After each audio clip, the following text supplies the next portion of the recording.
Hello aspirants, I welcome you all to Editorial Analysis of Shankar IAS Academy. Today's date is 20th of January 2025. Now before getting into the list of articles, I have an important announcement regarding UPSC mock interview 2024. Here you can see the panel members.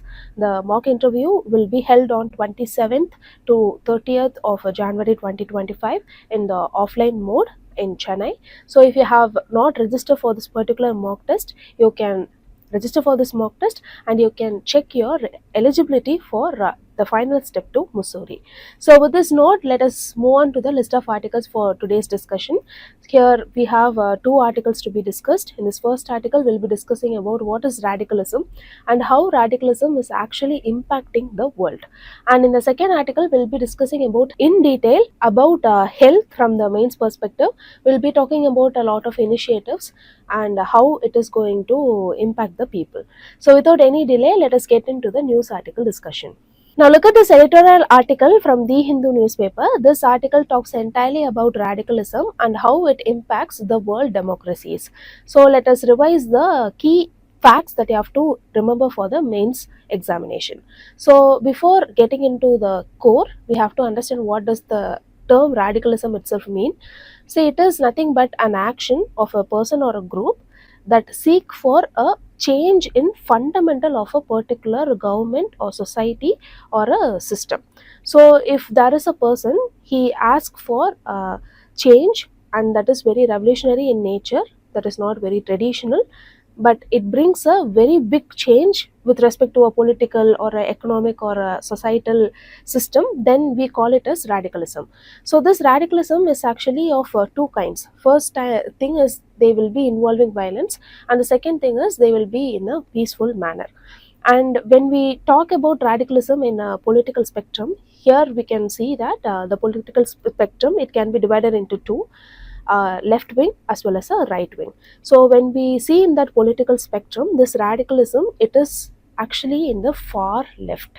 So many organizations around the world, in order to achieve their ideology or to impose their ideologies, they choose radicalism with violence, and a lot of examples has been quoted by the author in the article. So we shall see them one by one in the article discussion. So the first example here quoted by our author is the control of Taliban over Afghanistan. See, when we talk about the story of Afghanistan, it is very interesting one, because it actually had a democratic government a long back, which eventually led to a civil war, and this civil war was helped.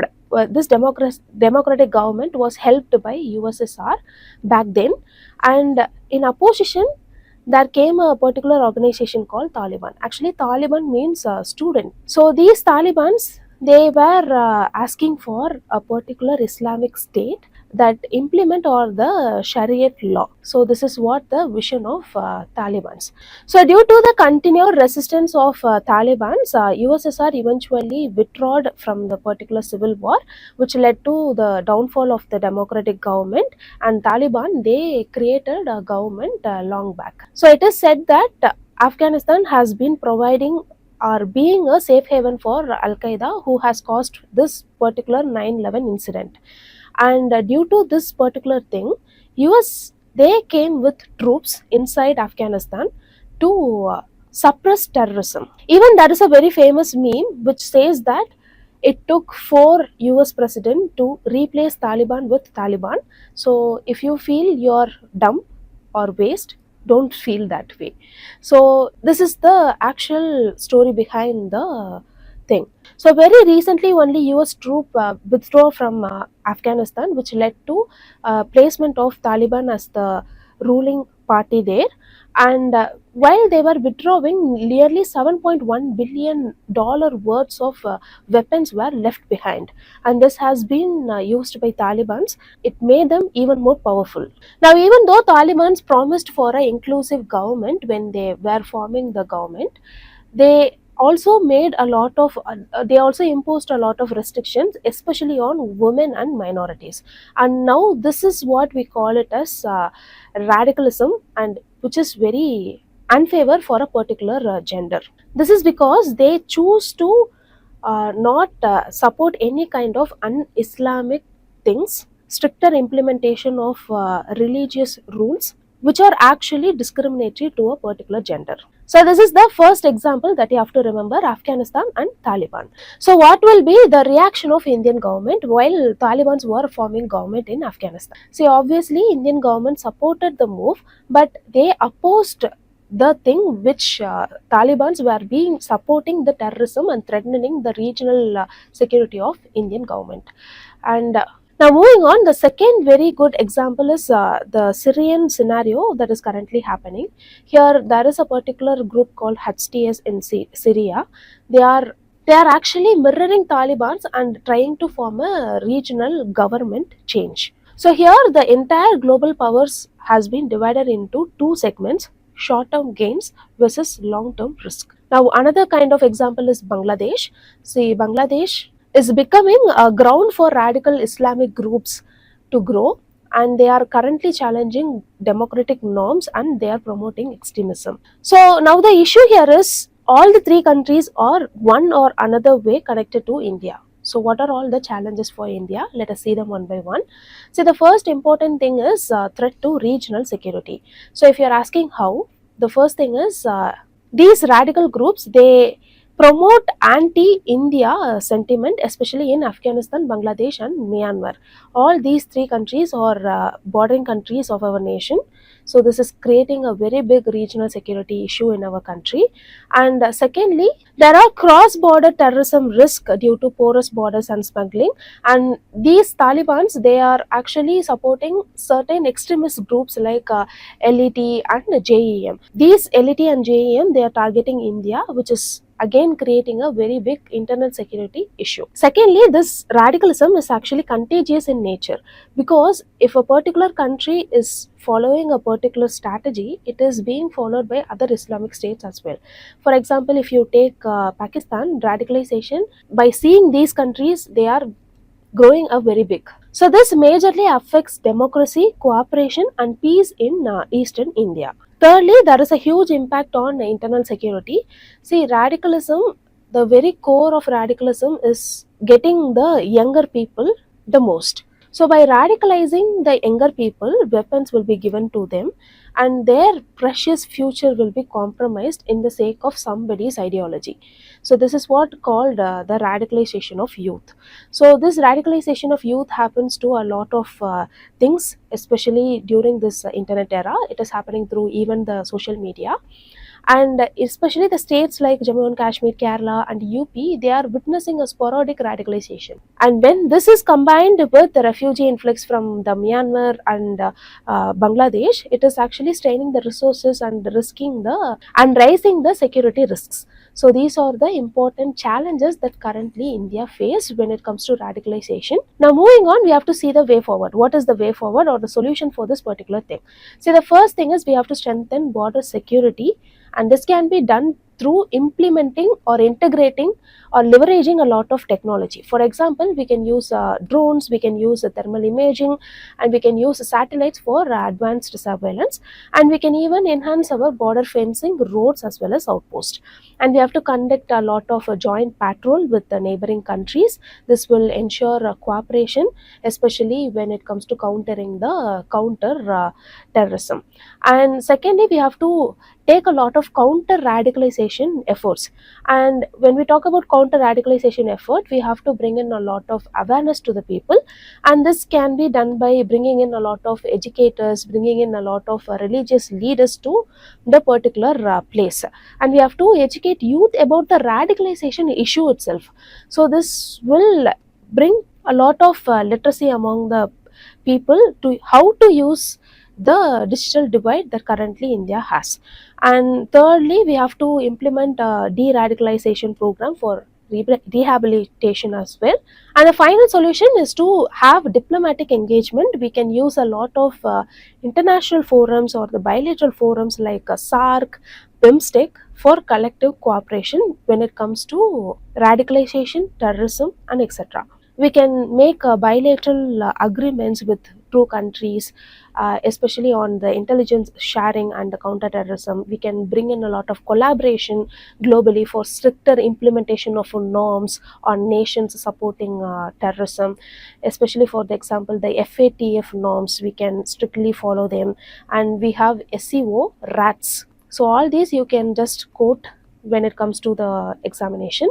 And finally, we have to work with countries, especially like Bangladesh, to curb the radicals, while also supporting for democracy. So these are all certain solutions that we can take. So far we saw what is radicalism. We saw certain examples for radicalism. We saw three important examples. One is Afghanistan, then we saw about Syria, then we saw about the Bangladesh, and how it is impacting India, what are the challenges, and what are all the way forward.